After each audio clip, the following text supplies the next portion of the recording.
नमस्कार मित्रों, मैं एस.एल. बैरवा, सहायक आचार्य अर्थशास्त्र, राजकीय महाविद्यालय टोडा रायसिंह। आज इस वीडियो में हम डेफिनेशंस ऑफ मनी अर्थात मुद्रा की परिभाषाओं के बारे में चर्चा करेंगे। शुरू करते हैं आज का टॉपिक, जिसका नाम है मुद्रा की परिभाषाएं। यह तथ्य बड़ा महत्वपूर्ण है कि हम सब मुद्रा को भली प्रकार जानते हैं एवं पहचानते हैं, परंतु मुद्रा को परिभाषित करना बड़ा कठिन कार्य है। जैसा कि मुद्रा के ऐतिहासिक विश्लेषण से स्पष्ट है कि प्राचीन समय में विभिन्न वस्तुओं, सेवाओं, वस्तुओं एवं धातुओं को मुद्रा के रूप में स्वीकार किया जाता था। प्राचीन समय में तो विभिन्न प्रकार की वस्तुओं का ही आपस में लेन देन किया जाता था। विभिन्न प्रकार की धातुओं को ही, वस्तुओं को ही मुद्रा के रूप में स्वीकार किया जाता था। मुद्रा के अर्थ एवं कार्यों के बारे में अलग अलग अर्थशास्त्रियों के अलग अलग मत रहे हैं। इसलिए मुद्रा की कोई एक सर्वमान्य परिभाषा खोज निकालना थोड़ा कठिन है, क्योंकि सभी अर्थशास्त्रियों के अपने अपने विचार हैं मुद्रा के बारे में। अर्थशास्त्र के बारे में प्रोफेसर किन्स का मत रहा है कि इस विज्ञान ने परिभाषाओं से अपना गला घोंट लिया है। यही बात पूर्ण रूप से मुद्रा पर भी लागू होती है। मुद्रा को विभिन्न अर्थशास्त्रियों द्वारा अलग अलग प्रकार से परिभाषित किया गया है। जैसे अध्ययन की सुविधा की दृष्टि से मुद्रा की परिभाषाओं को 3 भागों में बांटा गया है। पहला भाग अर्थशास्त्रियों की विचारधाराओं के आधार पर मुद्रा की परिभाषाएं, दूसरा प्रकृति के आधार पर मुद्रा की परिभाषाएं और तीसरा अन्य परिभाषाएं। अर्थशास्त्रियों की विचारधाराओं के आधार पर मुद्रा की परिभाषाओं को फिर 3 भागों में बांटा है: संकुचित दृष्टिकोण, व्यापक दृष्टिकोण एवं उचित दृष्टिकोण।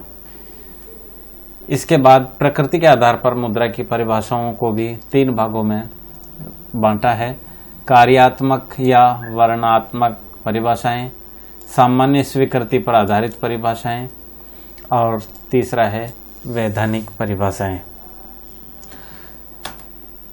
अर्थशास्त्रियों की विचारधाराओं के आधार पर मुद्रा की परिभाषाएं, definitions of money on the basis of approaches of economists. इसमें सबसे पहला प्रकार है संकुचित दृष्टिकोण।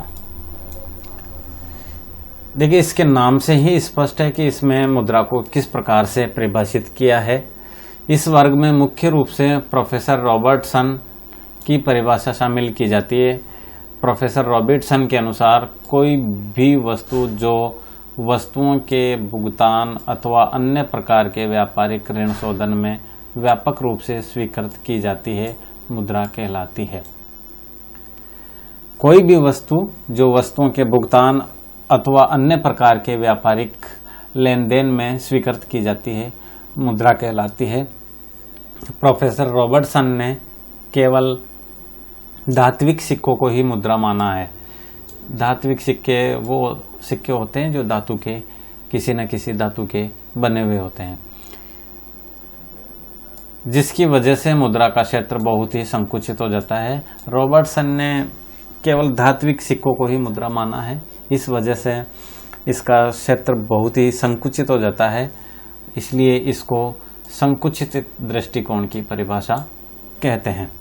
प्रोफेसर रॉबर्टसन के द्वारा दी गई मुद्रा की परिभाषा उचित प्रतीत नहीं होती है, क्योंकि आज के युग में केवल धातु के सिक्कों को ही मुद्रा के रूप में स्वीकार करना तथा पत्र एवं शाक मुद्रा को मुद्रा की परिभाषा के क्षेत्र के अंतर्गत स्वीकार न करना एक भारी भूल होगी। अतः यह परिभाषा अधूरी है, क्योंकि आधुनिक समय में पत्र मुद्रा, शाक मुद्रा आदि भी इसमें मुद्रा में ही सम्मिलित है।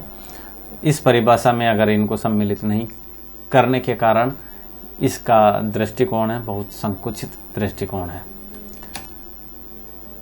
व्यापक दृष्टिकोण के आधार पर हम देखते हैं इस वर्ग में प्रोफेसर हार्टले विदर्स एवं GDH कोल तथा RP केंट इन तीनों अर्थशास्त्रियों की परिभाषाओं को इस व्यापक दृष्टिकोण में हम सम्मिलित करते हैं।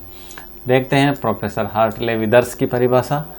इस प्रोफेसर हार्टले विदर्स के अनुसार मुद्रा वह है जो मुद्रा का कार्य करे। मुद्रा वह है जो मुद्रा का कार्य करे। इसके आधार पर ही मुद्रा के कार्यों के आधार पर ही प्रोफेसर हार्टले विदर्स की परिभाषा है। प्रोफेसर GDH कॉल के अनुसार मुद्रा केवल क्रय शक्ति है, अर्थात एक ऐसी वस्तु है जिससे अन्य वस्तुएं खरीदी जा सकती है। यह कोई भी ऐसी वस्तु हो सकती है जो साधारणतया तथा विस्तृत रूप से भुगतान के साधन के रूप में उपयोग की जाए और साधारणतया ऋणों के भुगतान में स्वीकार की जाए। प्रोफेसर GDH कॉल के अनुसार मुद्रा केवल क्रय शक्ति है, अर्थात एक ऐसी वस्तु है जिससे अन्य वस्तुएं खरीदी जा सकती है, उस वस्तु को मुद्रा कहा है। प्रोफेसर RP केंट के शब्दों में मुद्रा वह वस्तु है जिसे साधारणतया विनिमय के माध्यम अथवा मूल्य के मापक के रूप में स्वीकार किया जाता है।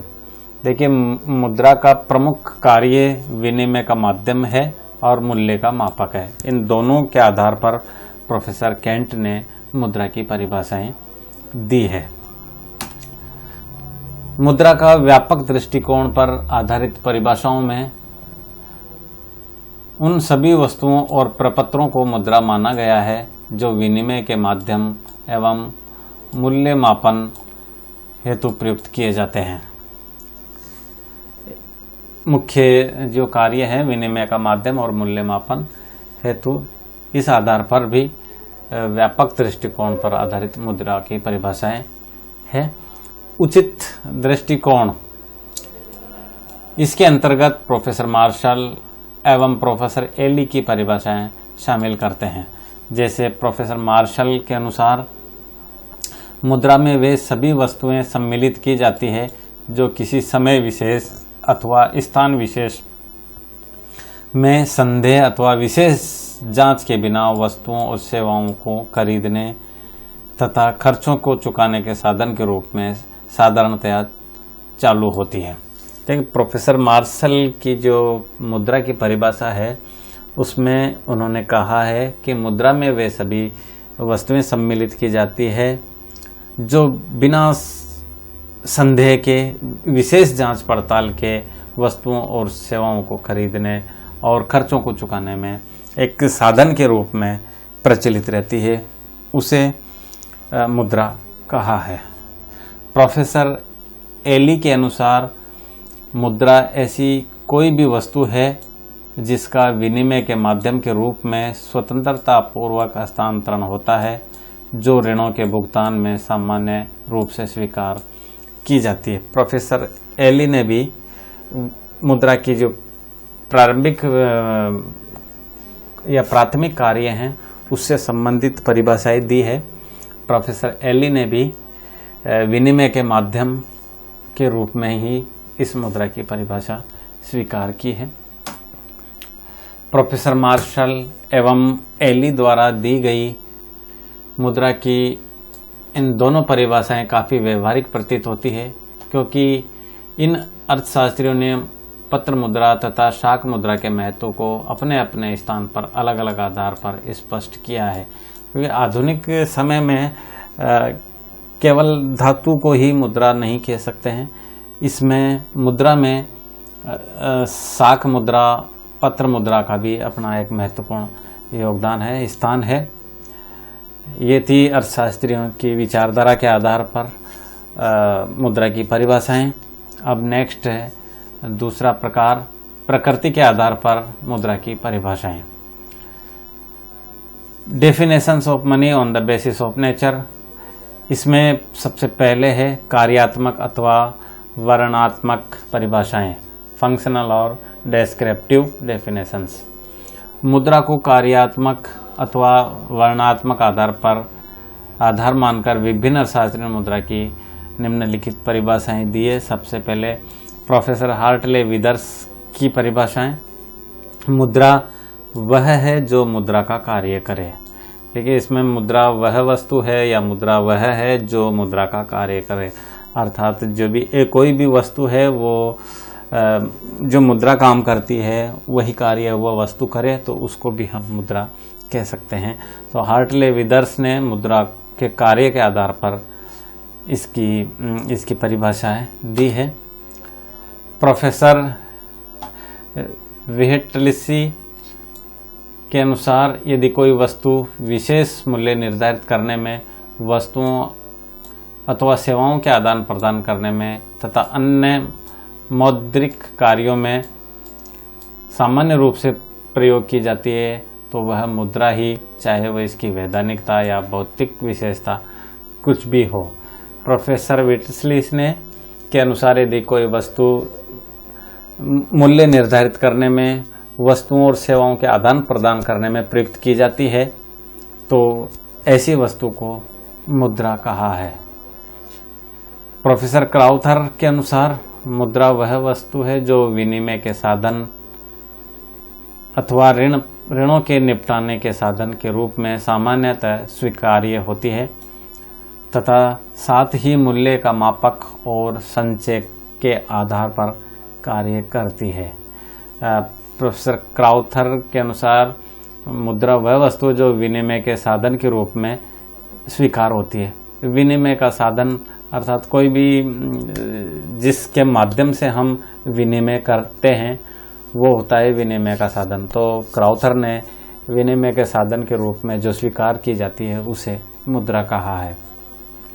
साथ ही इन्होंने ये भी कहा है कि मुद्रा का मापक और संचय का आधार पर भी मुद्रा कार्य करती है। किसी भी वस्तुओं और सेवाओं का जो मूल्य का मापक है, जो मूल्य की इकाई है, वह मुद्रा ही है, और इसके बाद इस संचय के आधार भी मुद्रा ही है।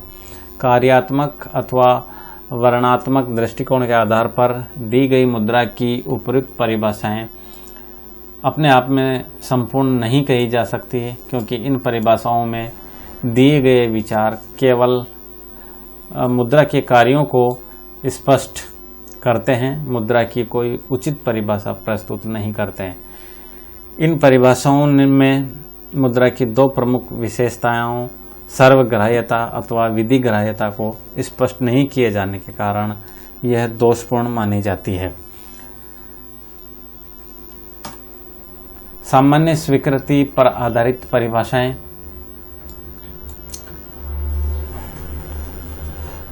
इसके अंतर्गत प्रोफेसर सेलिगमैन और लॉर्ड कीन्स और रॉबर्टसन की परिभाषाएं सम्मिलित किए जाती है। इसके अंतर्गत निम्न अर्थशास्त्रियों ने सामान्य स्वीकृति के आधार पर मुद्रा को परिभाषित किया है। सामान्य स्वीकृति मतलब जो शासन द्वारा और द्वारा स्वीकृत होती है और जनता के द्वारा प्रयोग में लाई जाती है। प्रोफेसर सेलिगमैन के अनुसार मुद्रा वह वस्तु है जिसे सामान्य स्वीकृति प्राप्त हो। बिल्कुल क्लियर है सेलिगमैन की परिभाषा, कोई भी वह वस्तु जिसे सामान्य स्वीकृति प्राप्त हो संघीय सरकार द्वारा। लॉर्ड कीन्स के अनुसार मुद्रा वह है जिसे देकर ऋण के प्रस्विदों तथा मूल्यों में प्रस्विदों का भुगतान किया जा सकता है, जिसके रूप में सामान्य क्रय शक्ति का संचय किया जाता है। क्रय शक्ति का संचय का जो आधार है प्रोफेसर कीन्स के अनुसार वो भी मुद्रा ही है। प्रोफेसर रॉबर्टसन के अनुसार मुद्रा वह वस्तु है जिसे दायित्वों को चुकाने में विस्तृत रूप से स्वीकार किया जाता है। दायित्व जो देनदारियां हैं, ऋण आदि, तो उसको जिस वस्तु में हम चुकाते हैं वह वस्तु मुद्रा ही है। प्रोफेसर रॉबर्टसन की परिभाषा मुद्रा वह वस्तु है जिसे दायित्वों को चुकाने में विस्तृत रूप से स्वीकार किया जाता है। प्रोफेसर पीगू के अनुसार मुद्रा कहलाने के लिए किसी वस्तु की विस्तृत क्षेत्र में विनिमय माध्यम के रूप में स्वीकृति होना आवश्यक है, जिसका अर्थ यह है कि भारी संख्या में लोग उसे वस्तुओं तथा सेवाओं के भुगतान के रूप में स्वीकार करने के लिए तैयार हैं। प्रोफेसर पीगू की परिभाषा एक ऐसी परिभाषा है कि विनिमय के माध्यम के रूप में स्वीकृत जिस वस्तु की होती है वही मुद्रा कहलाती है। इसका भारी संख्या में लोग उसे वस्तुओं सेवाओं के रूप में स्वीकार करते हैं, क्योंकि संघीय सरकार द्वारा अगर किसी वस्तु को मुद्रा घोषित किया जाता है तो निश्चित रूप से वो सभी लोगों के लिए वो भुगतान के रूप में स्वीकार की जाएगी। इस प्रकार सामान्य स्वीकृति के आधार पर दी गई परिभाषाओं से ये स्पष्ट होता है कि कोई भी वस्तु मुद्रा मानी जाती है जिसे भुगतान के रूप में सर्वग्राह्यता प्राप्त हो। लेकिन इन परिभाषाओं में मुख्य दोष यह है कि मुद्रा को कोई वैधानिक मान्यता प्रदान नहीं की गई है और वैधानिक मान्यता के अभाव में पत्र मुद्रा में सामान्य स्वीकृति का गुण नहीं आ पाता है। इनकी एक मुख्य कमी इस परिभाषाओं की ये रह गई है, यह है कि वैधानिक मान्यता इन परिभाषाओं में कहीं भी नहीं है। बिना वैधानिक मान्यता के पत्र मुद्रा में सामान्य स्वीकृति का गुण नहीं आ सकता है। अब तीसरी जो परिभाषा है वैधानिक परिभाषा, कुछ अर्थशास्त्रियों ने मुद्रा को परिभाषित करते हुए इसे वैधानिक गुण प्रदान किया है। ये वैधानिक परिभाषाएं मुद्रा के राज्य सिद्धांत स्टेट थ्योरी ऑफ मनी पर आधारित है। मुद्रा का राज्य सिद्धांत यह बताता है कि मुद्रा वही वस्तु हो सकती है जिसे राज्य द्वारा मुद्रा घोषित किया गया हो। इसके लिए निम्न अर्थशास्त्रियों ने मुद्रा की निम्न परिभाषाएं दी है, जिसे मुद्रा वैधानिक परिभाषा में वही वस्तु मुद्रा कहलाती है जिसे राज्य द्वारा मुद्रा घोषित किया गया है। जर्मन अर्थशास्त्री प्रोफेसर नैप के अनुसार कोई भी वस्तु जो राज्य द्वारा मुद्रा घोषित कर दी जाती है मुद्रा कहलाती है। यहाँ पर राज्य का मतलब यहाँ पर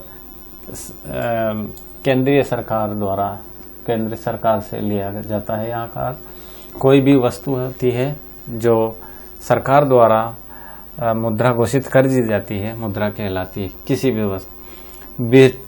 ब्रिटिश अर्थशास्त्री प्रोफेसर हार्ट्रे ने मुद्रा के वैधानिक पक्ष को ही मान्यता प्रदान की है।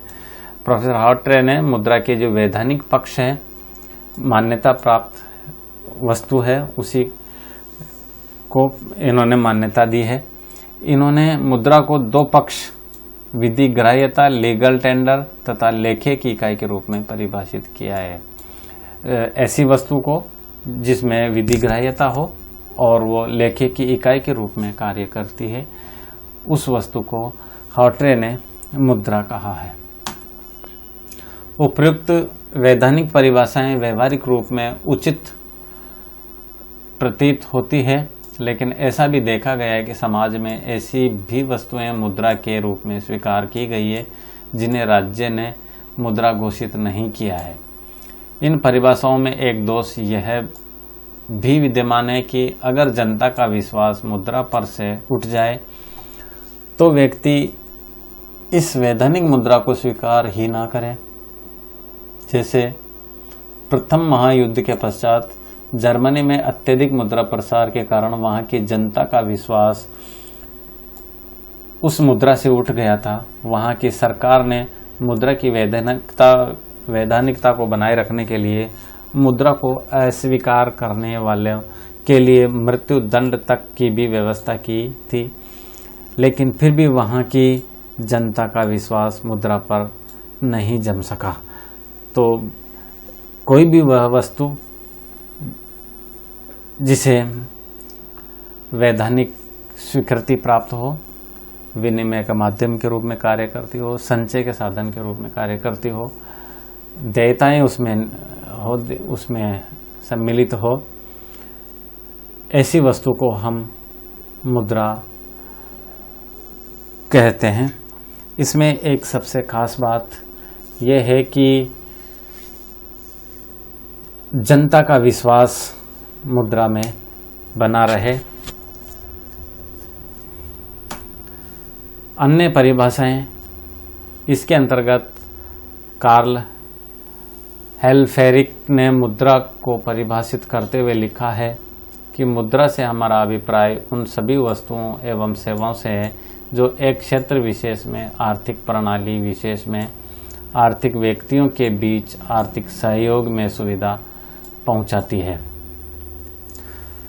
एक विशेष क्षेत्र और विशेष व्यक्तियों के बीच जिस वस्तु से लेन देन किया जाता है या जिस वस्तु के माध्यम से लेन देन में सुविधा होती है, उस वस्तु को हम हेलफेरिक के अनुसार मुद्रा कहते हैं। उचित परिभाषा मुद्रा की उपयुक्त जितनी भी परिभाषाएं दी गई है उनमें कोई न कोई कमी विद्यमान है। कईयों की परिभाषाएं, कई अर्थशास्त्रियों की परिभाषाएं बहुत अच्छे से व्याख्या की गई है। अतः सरल एवं उचित आधार पर हम मुद्रा को निम्न प्रकार से परिभाषित करते हैं।